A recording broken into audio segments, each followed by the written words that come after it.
50টা মসজিদ হয়, সেখানে একটা মন্দিরও নির্মাণ হয় না। আমরা কি করে বাংলাদেশে হতে পারি? আমাদের জামায়াতের আমির ডক্টর শফিকুর রহমান, আমি কৃতজ্ঞতা জানাই। আমরা যেই কথা বলতে সাহস পাইনি সেই কথা উনি বলেছেন যে মসজিদ পাহারা দিতে হয় না, নামাজ পড়ার সময় পাহারা দিতে হয় না। অথচ আজকে আমরা শুনছি মাদ্রাসার ছাত্রদের দিয়ে দুর্গা পূজায় পাহারা দেওয়ার ব্যবস্থা হবে।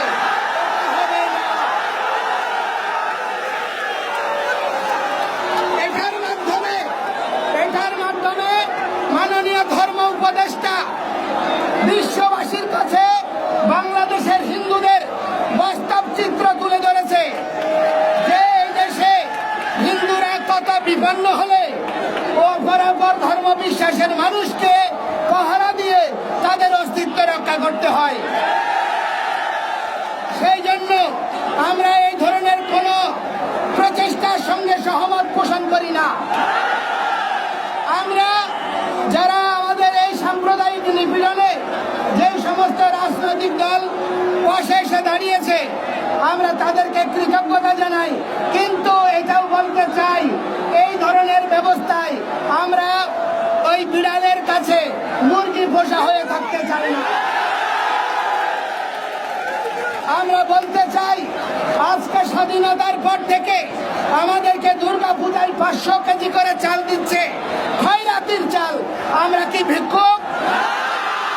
যদি আমরা ভিক্ষুক না হই, আমরা যদি এই জাতি রাষ্ট্রের অংশ হই, ত্রাণ তহবিলের অর্থ দিয়ে কেন আমাদেরকে প্রহসন করছে?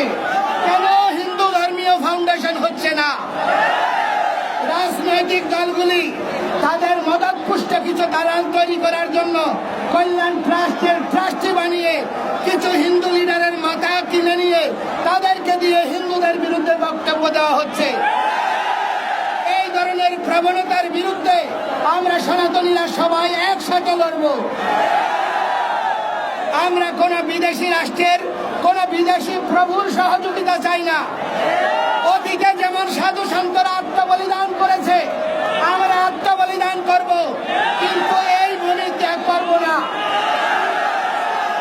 আজকে সরকারিভাবে বলা হচ্ছে, এই দেশে আমাদের একজন সেনা কর্মকর্তা উনি সংবাদ সম্মেলনে বলেছে, বাংলাদেশের সংখ্যালঘুরা, ধর্মীয় সংখ্যালঘুরা তারা পৃথিবীর সবচেয়ে ভালো আছে।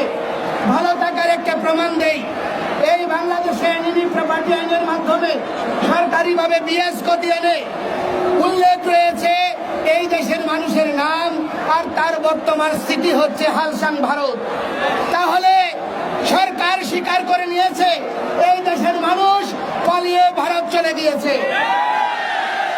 আজকে অনেকে সীমান্তে 2 জন হিন্দু মারা গিয়েছে, এই জন্য মায়া দরদ দেখাচ্ছে, ইন্ডিয়ার বিরুদ্ধে স্লোগান দিচ্ছে।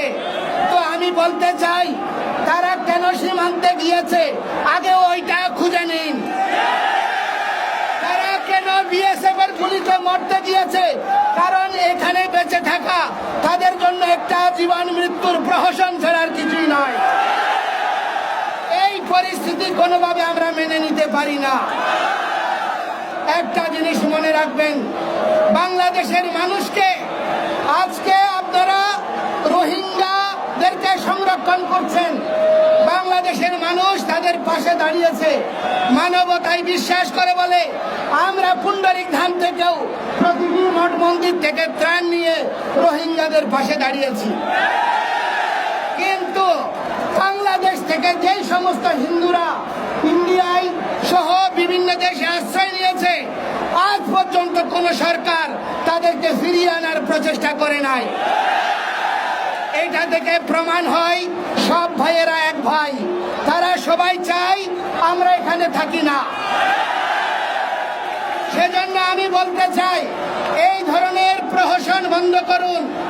আজকে গতকাল 6টা কমিশন হয়েছে, সংবিধান সংশোধন কমিশন থেকে শুরু করে অনেকগুলো কমিশন হয়েছে।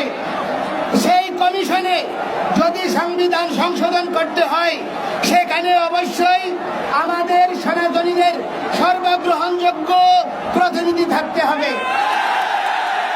না হলে কোন সংবিধান পরিবর্তনকে আমরা সমর্থন করব না।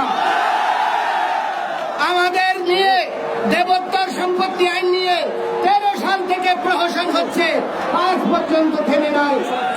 আজকে যখন আমি এদিন পুলিশ কার্যালয়ে গিয়েছি, জেলা পুলিশ কর্মকর্তার ওখানে ডিএসপির লোক বলছে যে আপনারা কোন জায়গা থেকে এসেছেন?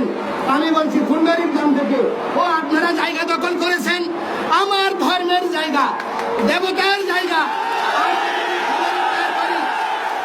আমরা যদি দখলবাজ হই তাহলে যারা দখল করছে তাদের পরিচয়টা কি? এই ধরনের প্রবণতা পরিত্যাগ করুন।